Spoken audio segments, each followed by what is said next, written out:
So today we're making an aubergine and saffron sauce curry. It doesn't say curry there, but it is a curry because we're making it with rice. It's from India. So to make this curry, one of the nice things about it is the saffron. And to make saffron work, you have to infuse it. Now, saffron is normally really quite expensive. However, if you have a teenage child who has gone on a gap trip to Africa, they will bring you some saffron back. This is a very good reward for the many hundreds, nay thousands of pounds the trip has cost you.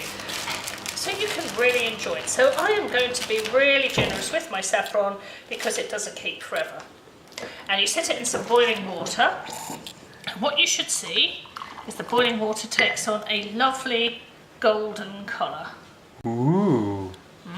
And sometimes you get often very cheap saffron and the colour is more like wee-wee and less like saffron water. So Mum, what is the best way to chop onions? Chop it down the middle and leave your little endy bits on because they will hold your onion together. So peel it off, chop that bit but leave that little end.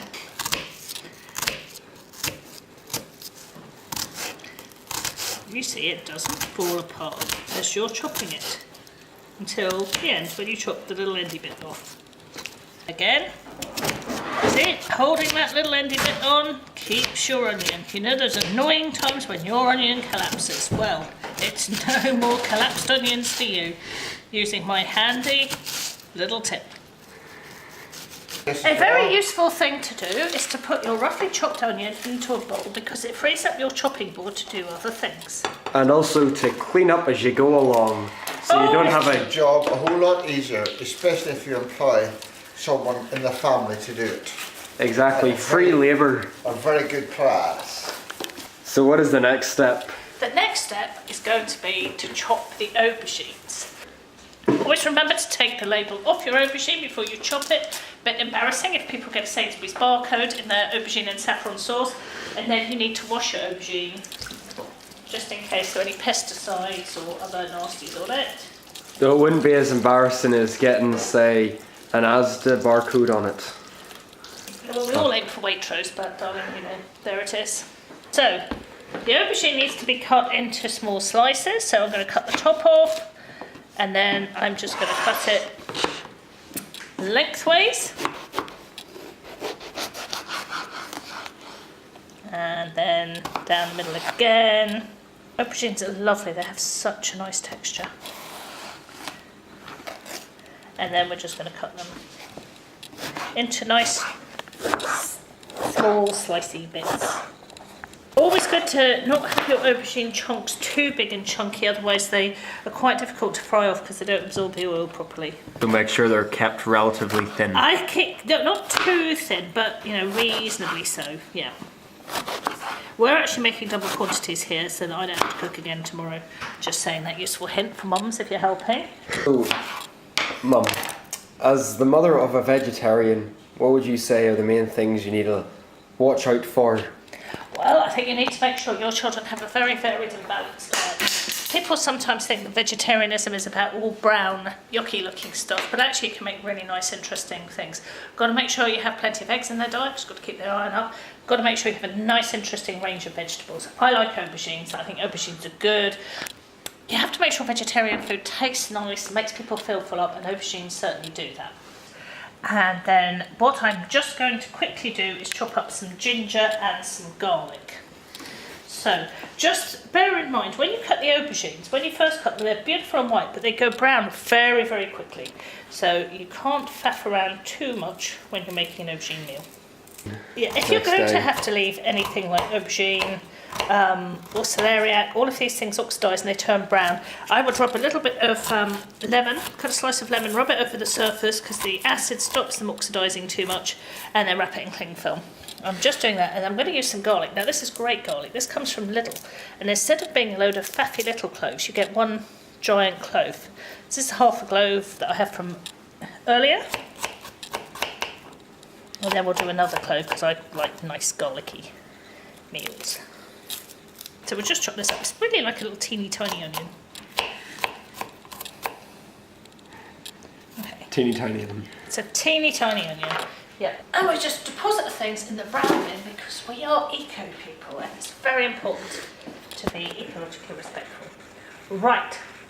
Got to have some cumin seeds here. Have a nice look. These are nice. So one thing, never keep your spices too long because the smell will go off. And they smell nice and cuminy, so we know they are nice and fresh. So, what I'm just going to do is get a little bit of curry paste out of the fridge. If you use curry paste and you open it, always keep it in the fridge, okay? Don't leave it in the cupboard, otherwise it will go nasty. Curry paste always sticks to the whole thing, but it's fine. So, what we're going to do is now cook off our aubergine. So, I am going to get a pan. So, pan on. Oil. You always need a reasonable amount of oil with aubergines, otherwise they taste nasty.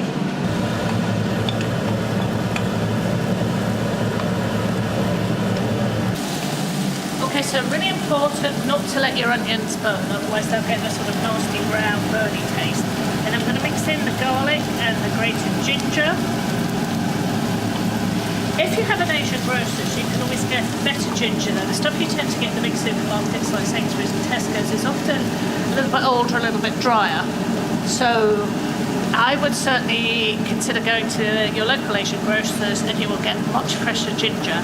Actually, it's also really much cheaper as well. So we've mixed in the ginger and the garlic, and now we're going to mix in the aubergine.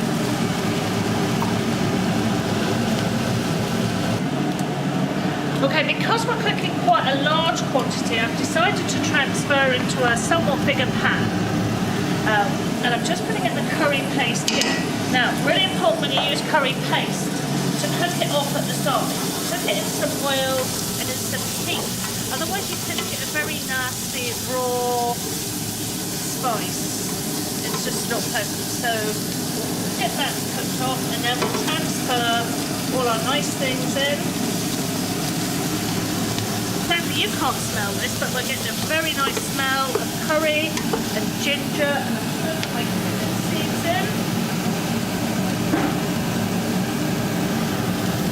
I always think when you're cooking with spices, be very generous with everything except chili. Be very cautious when you use chili, because there's no going back if you get it wrong. Put the saffron in, and I'm going to put some extra water in. If, like me, you're cooking this for a vegetarian, then I would use a good vegetarian stock. I tend to like to use this Marigold Swiss vegetable bouillon powder. It has a great flavour and it's nice. If you are cooking this for non-vegetarians, you can use chicken stock or anything else. I don't know whether David you can see, but it's getting quite a nice yellow colour. It's looking good. And then what we're going to do in a moment is we're going to add some yoghurt, some cream. So my favourite yoghurt that I love using is from Lidl. It's really high quality and it comes in nice big buckets, so if you're cooking large quantities it's great. It has a fantastic taste and texture, it's absolutely excellent for this sort of dish.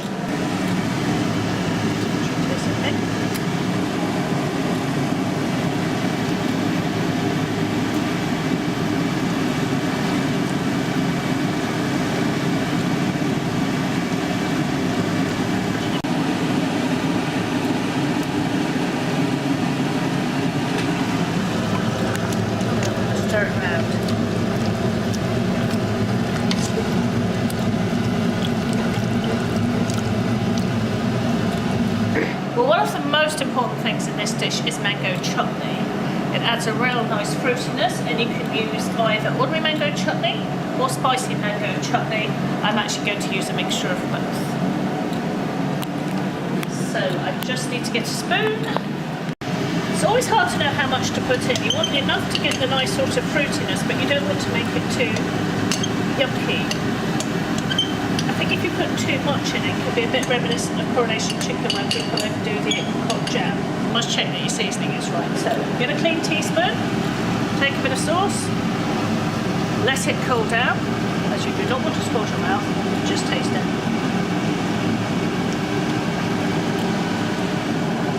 Verdict?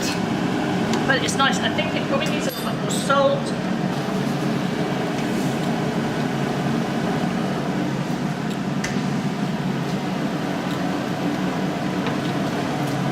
Final thing is always a good turn of fresh black pepper. Always use proper pepper now. You can actually buy disposable ones now in Poundland, or surprisingly enough, a pound.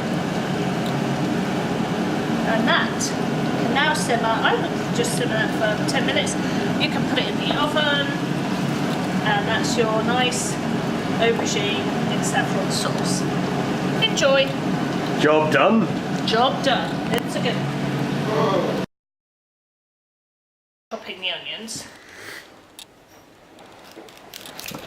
Right, no, don't show that bit.